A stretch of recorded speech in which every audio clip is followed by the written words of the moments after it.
ان سلسلوں کا اور اللہ تعالیٰ کے ہاں جو سلسلے مقبول ہیں ان کا آپس میں فرق اگر نکل آئے تو اس میں گھبرانے کی بات نہیں. محض کر دیں. اگلے وقتوں میں صحبت سے فیض جاری ہوتا ہے. میں نے ابھی لفظ بولا فکر اور صحبت پر میں بہت زیادہ ٹائم دیا. میں نے یہ بھی عرض کیا تھا کہ صحبت سے صحابی بنا ہے اور صحابی کی صحبت والا تابعی کہلاتا ہے. 298 ہجری تک حضرت جنید بغدادی رضی اللہ عنہ کی وفات کے ٹائم تک باقاعدہ ہاتھ میں ہاتھ دے کر بیعت کر کے مشرف قدر میں اس سے حاصل کرنے کا رواج نہیں تھا. اس کے بعد شروع اس سے پہلے کیا ہوتا تھا صرف صحبت میں بیٹھ کر فیض حاصل کرنا. وہ جو سلسلوں کا آپ انکتاب فرما رہے ہیں وہ تو ان بے شمار ہستیاں جن سے نچلے بزرگ ہزاروں کی صحبت میں رہ کے فیض یاب ہوئے ان میں سے سلسلہ مرتب کرنے کے لیے کیا خیال ہے ہزاروں کے نام لکھے جاتے تو سلسلوں کے لیے ہزاروں صفحے چاہیے تھے کہ نہیں؟ تو کسی ایک ہستی کا جو ان میں سے ان کو زیادہ مناسب لگی یا افضل لگی ان کا نام لے کر سلسلے کو مرتب کر دیا گیا. ایک ٹچ دینا تھا. باقی ان نقلہ ان کا فیض ان تک حسن بصری کا آپ نام لے رہے ہیں تو وہ مولانا مرتضیٰ سے ان کی ملاقات کا امکان اور کچھ دلائل دے کر علماء نے سوچا کہ ان کے مرشد مولانا مرتضیٰ قرار دے دیا جائے تو حرج نہیں. ہمیں بھی اس پر ہم راضی. لیکن جہاں تک حسن بصری کے فیض یاب ہونے کا تعلق ہے ایک دفعہ زیارت کرنے سے مکمل فیض وہ اور بات ہے اور سال ہر سال زیر تربیت رہے کا فیض یاب ہونا وہ اور بات ہے. حسن بصری کی سال ہر سال تک ملاقات غالباً اللہ حضرت رکھنا ہے تو 60 سال تک حضرت انس بن مالک صحیح بخاری میں حدیث ہے انس بن مالک جس جگہ پہ رہتے تھے اس جگہ کا نام تھا زاویہ. اور زاویہ آج آپ کو پتہ ہے نا آستانے کو عربی میں زاویہ کہتے ہیں. یہ زاویہ کا لفظ کہاں سے نکلا ہے؟ انس بن مالک کی رہائشگاہ کا نام زاویہ ہے. سب سے دنیا کے اندر پہلا آستانہ انس بن مالک. بخاری میں حدیث ہے ان کی رہائش بصرہ سے 2 فرسخ کے فاصلے پر وہ جمعے کے چیپٹر میں ہے کہ جمعہ دیہات میں ہو سکتا ہے یا نہیں. تو وہ وہاں اس میں یہ حدیث لکھی ہے کہ انس بن مالک کی رہائشگاہ کا نام زاویہ تھا. تو ہمارا کوئی بات ہے کہ ماحول ایسا ہے کہ ہم نے اس طرح توجہ نہیں دی کہ زاویہ آستانہ یہ بنا کہاں سے. اور انس بن مالک کی ایک اور بات بتا دوں دنیا جانتی ہے بخاری میں حدیث ہے کہ آپ کو خادم الرسول کہا جاتا ہے.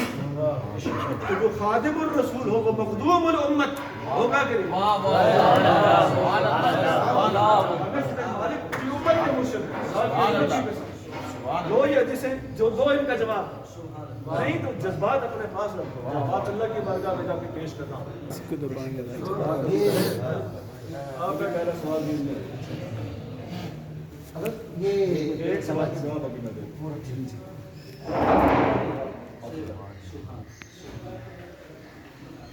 انقطاع کی بات ہو رہی ہے جواب تو مجموعی طور پر تو آ گیا لیکن قبلہ اس کے علاوہ حسن بصری کی ملاقات اور صحابہ سے بھی ثابت ہے. آپ کی ملاقات تو 100 کے لگ بھگ صحابہ سے تو باقی سارے صحابہ بے فیض ہے کہ خاص ہے سب سے فیض پایا ہے. ایک ہستی کو چون لیا گیا تاکہ سلسلہ طویل نہ ہو جائے.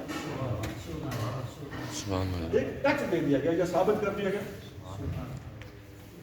پھر جس بات کے لیے میں نے بھائیوں کو اس کیا کہ مجھے وہ بات بھی کر لینے دیں حسن بصری کی بلا شبہ ملاقات اور خط و کتابت تک حضرت امام حسن رضی اللہ تعالیٰ حسن بن علی بن ابی طالب سے ثابت ہے. تو یہ فیض بھی مرتضیٰ کریم کا ہی ہے. امام حسن بھی تو انہی کے شہزادے ہیں. تو یہ بات میں نے اس سے واضح کی حسن بصری کو خدا نہ خواستہ مولا علی سے وہ جو ٹچ ہے فیض یابی ہے وہ اس طریقے سے بول لی جائے تو بدرجہ اولا خوبصورتی پیدا ہو جاتی ہے کہ اس میں والد گرامی اور شہزادہ کریم دونوں شامل ہوتے ہیں. یہ ڈائریکٹ اور وہ انڈائریکٹ. اور اگر ڈائریکٹ کی ملاقات ثابت ہے تو سونے پہ سہاگا. یہ وہ دوسرا پہلو تھا جو اہم تھا. اس پر کئی صحابہ کی آپ دیکھتے ہیں کئی صحابہ نے صحابہ سے روایت کی حدیثیں ایسا کثرت سے اکثر حدیثیں جو تعداد میں زیادہ وہ ہیں ہی ایسی کہ صحابی سے روایت کر رہا ہے یا کم از کم بے تحاشی تعداد ایسی ہے. اب ہزاروں حدیثوں کے راوی عبداللہ بن عباس ہیں, ان میں سے 4 حدیثیں ایسی ہیں جو ان کی خود حضور سے سنی ہوئی ہے, باقی صحابہ سے سنی. تو حدیث کی روایت میں اگر ایسا ہو سکتا ہے تو سلسلے کی سند میں بھی ایسا ہی ہو سکتا ہے. اور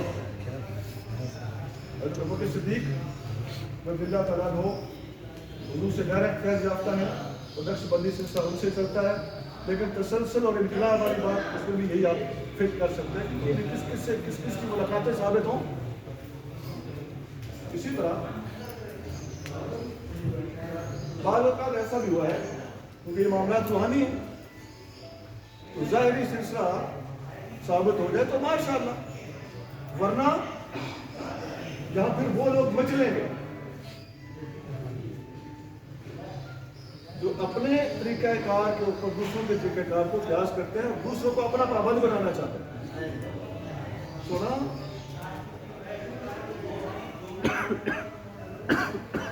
خلائد الجواہر حضور غوث پاک کے حالات کی بڑی مضبوط کتاب ہے. اس میں یہ واقعہ 2 جگہ پہ لکھا ہوا ہے کہ ایک ڈاکو کا نام تھا ابو بکر حوار. حوار بھی پڑھا جاتا ہے, حوار بھی پڑھا جاتا ہے. ایک جنگل میں ڈاکہ ڈالتے تھے, کہیں سفر کر کے میاں بیوی تھے, کوئی میاں بیوی وہ حج پہ جا رہے تو راستے میں رات آ گئی تو جنگل میں انہوں نے پڑاؤ ڈالا. خیمے کے اندر بیوی اپنے شوہر سے باتیں کر رہی تھی, کہہ رہی تھی یہ جنگل تو ابو بکر حوار کا ہے اور وہ بڑا خطرناک آدمی ہے, تم نے غلط جگہ پہ رات گزاری, خدا نخواستہ ہمیں اس نے کچھ نقصان پہنچا دیا. تو ابو بکر حوار ڈاکو باہر سن رہے تھے یہ بات, پہنچ چکے تھے ڈاکہ ڈالنے کے لیے. جب یہ خاتون کی بات سنی تو ابو بکر حوار کو حیا آ گئی. اگلے زمانے کے ڈاکو بھی کچھ حیا والے ہیں. اس نے کہا یار ابو بکر تجھے خدا کا خوف کرنا چاہیے, اب تو عورتیں بھی تجھے ڈرنے لگی, چل کر ان کو بتائے بغیر گھر چلے. جا کے توبہ کی نفل پڑے, رات سو گئے. نبی کریم رؤوف الرحیم ابو بکر صدیق کی زیارت ہوئی. زیارت ہوئی تو عرض کرتے ہیں حضور مجھے بیعت فرمائے, میں گناہوں سے توبہ کرتا ہوں. ہمارے شہر کی خدا کی قسم, گناہوں کے بعد جب کوئی صاحب طریقت توبہ کرتا ہے تو وہ طریقت کی ایک اونچی قسم ہوتی ہے, اس کو ہر کوئی سمجھتا ہی نہیں.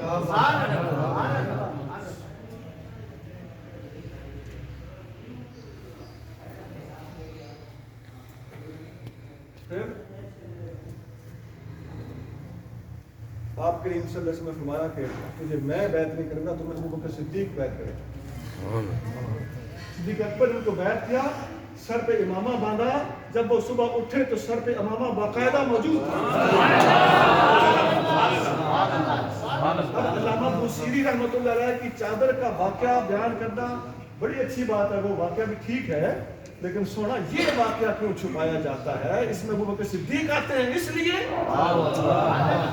کیا بات ہے. میں نے کتاب کا نام بتا کے خلائد الجواہر میں 2 جگہ یہ واقعہ موجود ہے. ان سے جو سلسلہ چلا اس کے سلسلے کا نام ہے حواری, سلسلہ حواریہ. یہ صدیق اکبر کا سلسلہ ہے. تو یہ بھی میں نے ایک بات ایڈ کی. اب آپ فرما دیں. اور مشہور ہے کہ من لا شیخ لہ فلہ شیخ الشیطان. کیا نجات کے لیے, مغفرت کے لیے بیعت کرنا, تصوف کے لیے ضروری ہے کہ بیعت کرنا, اور بیعت سے یہی ظاہری مراد ہے؟ یہ قول تصوف کی کتابوں میں موجود ہے کہ جس کا کوئی شیخ نہیں, اس کا شیخ شیطان ہوتا ہے. اس آدمی کے لیے ہے جس نے تصوف کی راہ پر چل کر سلوک کی منزلیں طے کرنے کی ٹھانی ہو, یہ اس کے لیے. وہ اگر ذکر فکر مراقبے مجاہدے مشقتیں کرے گا اور مرشد اس کے پیچھے نہیں ہوگا تو شیطان اس پہ واردات کر سکتا ہے اور بڑے آرام سے کر لیتا ہے. ایسے بندے کے لیے, عام آدمی کے لیے بیعت کرنا مستحب ہے, بعض کے قول کے مطابق سنت ہے, فرض یا واجب کسی نے نہیں لکھا. حضور جیسا کہ آپ نے ذکر آپ کا نمبر بنتا تھا, میں نے کوئی بھول کر سمجھا, آپ بتائیں. جی, راہ سلوک میں اور راہ سلوک کے علاوہ اور راہ اسلام میں اور راہ اسلام کے علاوہ خوابوں کا دائرہ بہت وسیع ہے. خواب تو کافروں کو بھی آتے ہیں, مسلمانوں کو بھی آتے ہیں, صاحب طریقت کو بھی آتے ہیں, غیر صاحب طریقت کو بھی آتے ہیں. یہ بڑی وسیع بات ہوگی. اور خواب آپ کو پتہ ہے یوسف علیہ السلام کے زمانے میں وہ بھی جیل میں تھا, اس کو بھی خواب آیا اور وہ خواب سچا تھا, اس کی تعبیر ہوئی, حالانکہ وہ مسلمان نہیں تھا. خواب ایسا بھی ہوتا ہے. تو خواب یہ ایک داغیہ کا سوال بھی ہے کہ خواب تو غیر مسلموں کو بھی آ جاتا ہے. یوسف ہی کہاں اپنے خواب لیے تھے, ہمارے اوپر ہی سوال کرتے ہیں. تو وہ سمجھتے ہیں کہ ان بیچاروں کو جب پتا چلے یہ سنا ہمارا الحمدللہ ہم باتوں کو سمجھتے ہیں. کبیر کی موضوع پر پوری کتاب ہے خواب نامہ. اس کے شروع میں نے خواب کے اصول قواعد ضوابط اور کس کس کو خواب آ جاتا ہے, کس خواب کی کیسے کیسے تعبیر ہوتی ہے, وہ ہم نے اپنے مثال کے مطابق کوشش کی ہے کہ صحیح سی بات کو سمجھا دیا جائے. تو خواب کے لیے سب سے پہلی بات تو یہ ہے کہ کسی بندے کو بھی جب وہ غیر مسلم بھی ہو تو خواب آئے گا تو اس خواب کا تعلق اس کے دنیاوی معاملات سے اگر ہے, اس کے ذاتی طور پر وہ بندہ اسلام قبول نہ کرنے کی خرابی رہ گئی, باقی وہ کفر کے دائرے کے اندر رہتے ہوئے بھی, جیسا کہ حضرت حکیم بن حزام مسلمان ہونے سے پہلے ایک شریف آدمی سمجھے جاتے ہیں, ایسا ہے. تو اس قسم کے لوگ جن کے اندر کافی حد تک کلیئرٹی ہوتی ہے, اس قسم کے لوگوں کو اچھے خواب آ سکتے ہیں, اور وقت آتا ہے کہ اللہ تعالیٰ انہیں ہدایت دے دیتا ہے.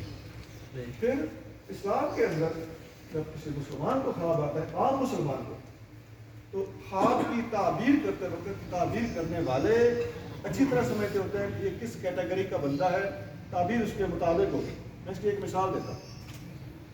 حضرت امام محمد بن سیرین رحمۃ اللہ علیہ خوابوں کی تعبیر کے بہت بڑے معروف تابعی ہیں, اس موضوع پر پوری کتاب بھی ہے. حضرت عبداللہ بن زبیر رضی اللہ عنہ نے ایک خواب دیکھا تو انہوں نے ایک خادم کو بھیجا کہ جا کے محمد بن سیرین سے یہ میرا خواب عرض کرو اور میرا نام نہ لینا. کہنا ایک بندے نے خواب دیکھا. اس بندے نے جا کے کہا کہ کسی نے خواب دیکھا, یہ خواب ہے, اس کی تعبیر بتائیں. آپ نے کہا یہ خواب تم نہیں دیکھ سکتے, جس نے دیکھا اسے بھیجو.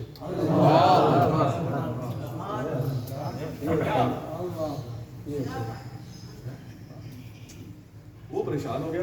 اب یہ بات تو پوچھ کے نہیں آیا تھا پیچھے سے, آپ کا نام ایک نوبت پہ لے لینا چاہیے کہ نہیں. اس نے کہا حضور مہربانی کریں آپ بتا دیں جس نے بھی دیکھا ہے. فرمایا یہ خواب عبداللہ بن زبیر کے علاوہ کوئی نہیں دیکھ سکتا.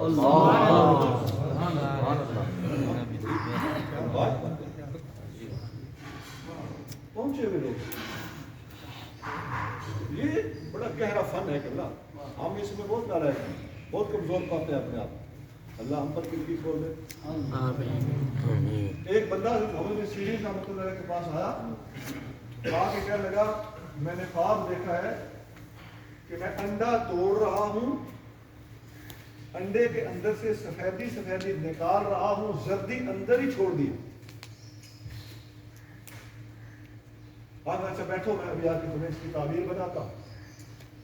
وہ اندر ہی بیٹھا رہا. آپ باہر چلے گئے, پولیس کو بلا کے لے آئے, اس بندے کو گرفتار کرو, یہ کفن چور ہے.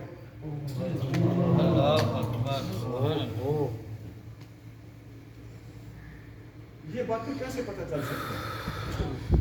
قرآن کی کون سی آیت ہے جو یہ باتیں بتاتی ہے؟ بتائیں نا وہ لوگ جو تصوف پہ اعتراض کرتے ہیں, اس بات کا جواب دیں. یہ خدائی فہم بھی کچھ چیز ہوتی ہے.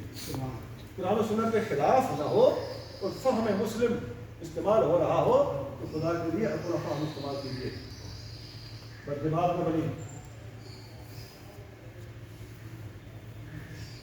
حضور ذکر کر صوفی کے خواب یہ حد تک آ جاتے ہیں کہ خواب جب دیکھا جائے تو اس میں یہ اصول یاد رکھنا.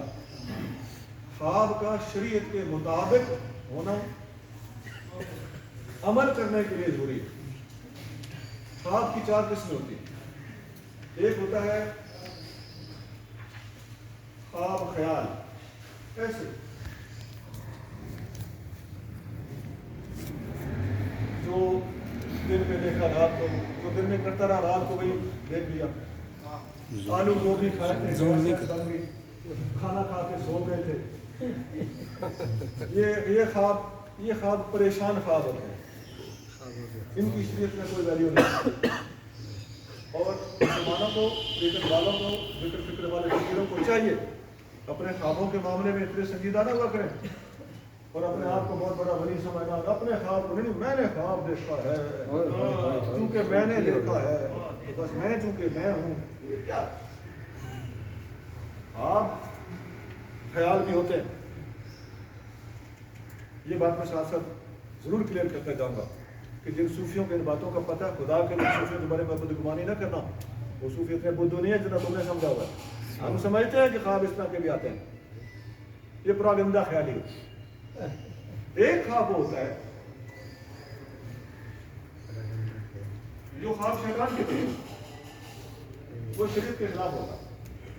اکثر جگہ جگ ڈر جانا یا شریعت کے خلاف کوئی بات دیکھ لینا، یہ شیطانی خواب ہوتا ہے جو شریعت کی دشمنی کے اکسائے۔ تیسرا خواب ہوتا ہے جو فرشتے کے تھرو آتا ہے اور وہ تعبیر کے لائق ہوتا ہے۔ اکثر خواب روحانی لوگوں کو یہی آتے ہیں، جو کچھ کہا جائے وہ مطلب نہیں ہوتا۔ چوتھا خواب ہوتا ہے جو ڈائریکٹ اللہ کی طرف سے ہوتا ہے، جو کچھ کہا جائے وہی اس کا مطلب ہوتا ہے، اس کی تعبیر نہیں ہوتی۔ یہ چوتھا خواب نبیوں کو آتا ہے۔ اب اللہ کا نبی دیکھے کہ اپنے بیٹے کو ذبح کر رہا ہوں، وہ ذبح کر دے گا۔ اللہ کا ولی دیکھے بیٹے کو ذبح کر رہا ہوں، اس کا مطلب کیا ہے؟ اس کا مطلب ہے کہ بیٹے کی محبت دل سے نکال۔ فرق نکلا؟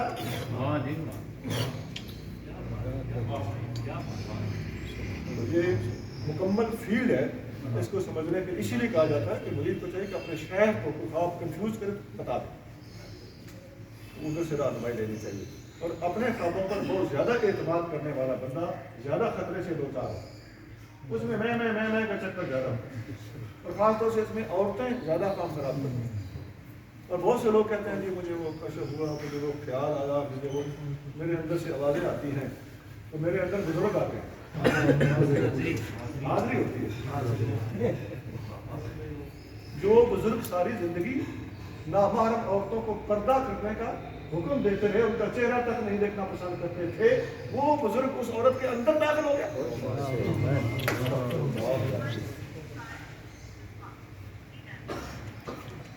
یہ خیالات ہوتے ہیں، یا بعض اوقات کچھ شیطانی چیزیں ہوتی ہیں انسان پر غالب آ جاتی ہیں۔ بعض اوقات عملیات کرنے والے ہیپٹائزر اس قسم کے لوگ بھی ہوتے ہیں جو باہر دور بیٹھے لوگوں کو ان کی کنڈی ہلا رہے ہوتے ہیں پتلی کی طرح۔ یہ ایک عاملین کا بہت بڑا فیلڈ ہے۔ اللہ تعالیٰ ان کی شر سے ضرور امت کو محفوظ رکھے۔ تو جادو سے اختیار حضور یہ کرنے کا جادو سے اختیار ہو سکتا ہے؟ مطلب اس طرح کا اختیار کہ کسی کو مطلب حضور جو ذکر کا طریقہ آپ ایک بات، میرے سوال سے جنم لینے والا سوال وہی کیا وہ نہیں ہونا چاہیے۔ آپ کے اندر کا سوال ہے تو وہ کریں، ایسا ہے نا جی؟ وہ سوال سے جواب، وہ تو پھر ایک لائن چل رہا ہے۔ حضور آپ نے جو ذکر کا طریقہ ہمیں بتایا ہے کہ لا الہ الا اللہ کا ذکر اس طرح کیا جائے، تو یہ اجازت میں شامل ہے، ہر ایک کر سکتا ہے، یا اسی طرح کئی بزرگوں کے پاس جاتے ہیں وہ کچھ اذکار دیتے ہیں تو اپنے سلسلے کے ذکر یہ سب کر لینے چاہیے، یا بالخصوص یہ میری عرض ہے کہ جو آپ نے بتایا ہے اس کی اجازت شامل ہے ہم کیا کریں، اس کے بارے میں کیا فرمائیں گے؟ سب سے اچھا طریقہ یہ ہے کہ اپنے رسول کریم سے جا کے ذکر کیا جائے، ان سے سیکھا جائے۔ نمبر 2، اگر آپ سمجھتے ہیں کہ یہ ذکر بھی مناسب ہے اور آپ کے مسلم کی ناراض نہیں ہوں گے تو آپ کسی دوسرے شہر سے بھی اگر وہ سبق لے لیتے ہیں اور آپ کا یہ یقین ہے کہ یہ فیض بھی میرے مرشد کا ہے، سبحان اللہ، کیا بات ہے، کیا بات ہے، پھر آپ ایسا کر سکتے ہیں۔ اور جگہ جگہ پہ گر جانے والا، جگہ جگہ پہ بک جانے والا بندہ اللہ، وہ ٹھیک، سبحان اللہ۔ یہ دو الگ الگ چیزیں۔ بس اب یہاں بھی اگر آپ اس موضوع کی آج کی بات کر رہے ہیں، اس ذکر کی اجازت کے حوالے سے آپ بات کریں، اس ذکر کی اجازت بھی اگر کوئی لینا چاہے تو وہ بعد میں آ کے بتا دے، ساری صورتحال ذکر لے سکتا ہے۔ حضرت میرا سوال آپ کے سوال پہ جنم دن میرا جو آپ نے گفتگو فرمائی تھی اس میں ایک جملہ یہ تھا کہ علم ایک نقطہ ہے، اسے پھیلا دیا گیا ہے، اس کو پھیلانا کس طریقے سے ہے یہ مراد بتا دیجئے۔ اور دوسری بات آپ نے فرمائی تھی کہ بشری ثقافتوں، اس ثقافت سے رسم و رواج مراد ہے یا پھر ضروریات اور مطالبات مراد ہے؟ ان دو چیزوں میں پہلے سوال کا جواب میں گزارش یہ ہے کہ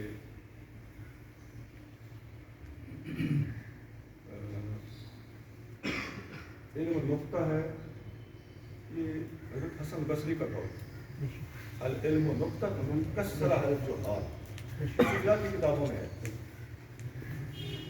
تو علم کا نقطہ ہونا، اس سے مراد یہ ہے کہ اگر ضروری بات لی جائے تو ٹارگٹ کیا ہے آپ کا مشن کیا ہے، آپ کا مقصود زندگی اور مقصد تخلیق کیا ہے، وہ اللہ کی معرفت ہے۔ اور اگر وہ پس منظر آپ کو یاد ہو جس میں سے آپ نے یہ ٹکڑا نکال دیا ہے، اس پس منظر کو چھوڑ دینا سوال کو وزن دے رہا ہے، ورنہ وہ ساری بات آپ رکھیں تو آپ یاد ہوگا میں نے وہاں دیکھ کے یہ بات کی تھی، والذین آمنوا اشد حبا للہ، ان کا نقطۂ نگاہ کیا ہوتا ہے، اشد محبت، سبحان اللہ۔ یہ پس منظر ذہن میں ہونا چاہیے۔ یہ ابتدائی جملہ ہے بالکل کہ علم ایک نقطہ ہے۔ جب گفتگو فرما رہے تھے نا آپ نے دو نظریات پیش کیے، ایک تو وہ جو منکرین تصوف ہیں اور ایک وہ جو تصوف کے حامی ہیں۔ اس کے بعد یہ جملہ آیا تھا کہ بات تو فقط ایک علم کی ہے اور علم ایک نقطہ ہے، اسے پھیلا دیا گیا۔ اس کے بہت ماہ بعد جا کر یہ بات آئی تھی، یہ کیفیت کہ والذین آمنوا اشد اگر بہت حبا بات جا کے بات آئی ہے تو اس بات والی بات کو پہلی بات سے اٹیچ کر دیجیے گا۔ جی جی، ہم باقی بشری ثقافت، یہ پہلے سوال سے بھی زیادہ عجیب سا سوال ہے۔ میں نے بشری ثقافت کو بولا، میں نے بشری کثافت بولا۔ اچھا کثافت بولا۔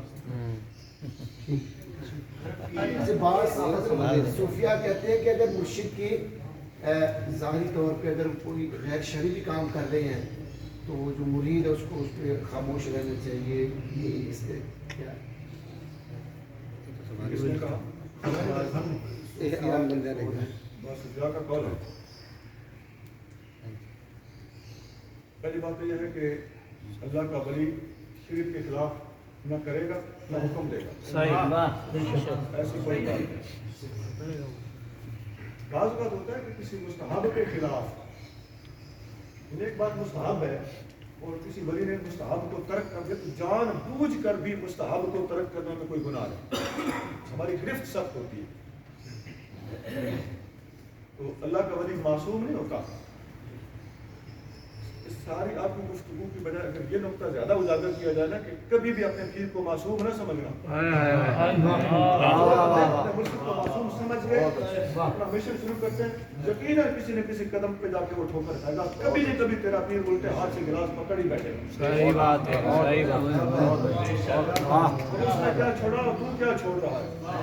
اس نے ایک مستحب عمل کو چھوڑا ہے اور تو پوری کی پوری لائن کو ہی چھوڑ رہا ہے۔ نبی کریم صلی اللہ علیہ وسلم کی روایت انس بن مالک رضی اللہ عنہ فرماتے ہیں، بخاری میں حدیث ہے، میں 10 سال حضور کی خدمت میں رہا ہوں اور مجھے نبی کریم صلی اللہ علیہ وسلم نے کبھی نہیں ٹوکا کہ تم نے یہاں یہ کام کیوں کیا اور یہ کام تم نے کیوں نہیں کیا۔ اس حدیث کا تعلق مستحبات سے ہے، کیونکہ انس بن مالک خدا نخواستہ نماز نہ پڑھیں تو ٹوکیں گے نہیں، حدیث کا تعلق ایسی ہی بات ہے۔ تو حضور نہیں ٹوک رہے اپنے غلام کو، کوئی غلام اٹھ کے اپنے پیر کو ٹوکنا شروع کر دے مستحبات پر، ہاں فرائض اور واجبات کی بات ہو رہی ہے۔ اس مسئلے کا کیا حکم ہے جو قرآن کے اندر یہی بات ہے۔